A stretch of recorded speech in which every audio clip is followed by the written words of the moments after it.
We're here now with Daniel Adamson, our OSU Extension Soil and Water Conservation Specialist. And Daniel, we're standing right around some septic systems here. We've gotten a lot of rain recently, and that could pose some potential issues for septic systems, right? We have gotten a lot of rain, Elizabeth, and yes, it can pose some potential problems. So if you get a tremendous amount of rain to the point that, say, your whole backyard flooded, and your whole leach field or soil treatment area of your septic system is also flooded, then there's nowhere for that water to go out of your home. The reason for that is the septic system is designed in a way that water moves from the septic tank downhill through a series of pipes into a channel where there's a lot of gravel and porous media. So in other words, there's a lot of space to hold water and allow that water to slowly drain away as it comes from your house into the soil.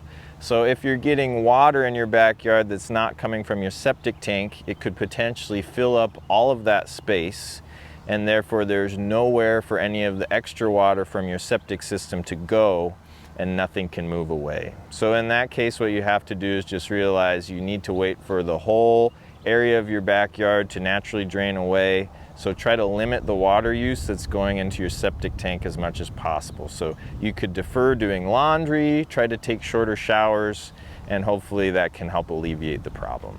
So this isn't the only type of septic system that people have. There are other types that maybe a smaller amount of people might have. Right, and in fact, the aerobic treatment systems are actually becoming more popular in Oklahoma than the conventional septic system. And the reason for that is they are more flexible in where we can place them on the landscape.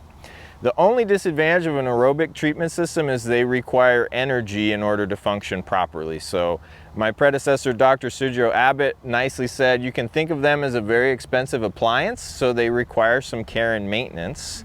And in order for them to function properly, they need to have some power to bubble water into a special tank to allow some oxygen input for the microorganisms to decompose the wastewater more efficiently. They also need power in order to run a series of pumps to pump the water out of that tank into either a sprinkler system that's going to sprinkle that water on the surface, or a drip system that's going to emit that wastewater subsurface on your property. If you have standing water that's above the level of the tank, that's where all the electronics are housed that are running the aerator and the pump. So in that case, you would need to make sure to turn the system off, because it's not going to function properly if there's water standing around it. Also, if you have severe weather and there's a power outage, that's a case where the system's not going to be functioning properly. It's not going to be able to pump water out of the tank. So again, the solution for that is minimize your water usage until power is restored. Once power is restored, it can take about 2 to 3 days for those microorganisms to get the right amount of oxygen again and get back to their normal functioning, and your system should be good to go after that.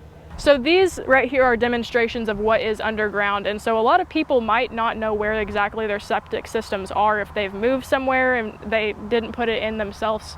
So are there any considerations that people need to think about when managing their land? Exactly. It can be challenging to know when you move to a new property exactly where the septic system is. You should be able to see the manhole covers of your septic tank, but where the drain field or the leach field is can be a little harder to see. The key is we want that to be a relatively open area, so it can be tempting to go and drive across it or plant new trees or shrubs or landscaping. The problem is we want short-rooted plants there because we don't want anything that can have roots penetrate into the actual soil treatment trench or into any of the plumbing there. So shrubs or deep-rooted trees can have a tendency to get into that system and plug things up. So in that case, if you've or somebody before you planted a tree there and it's slowing down the ability of your septic system to allow that water to move into the soil, in those circumstances you might see problems more prevalent when you have severe weather or heavy rain like right now. All right, thanks Daniel. We'll talk to you again soon. Thanks, Elizabeth. Yep.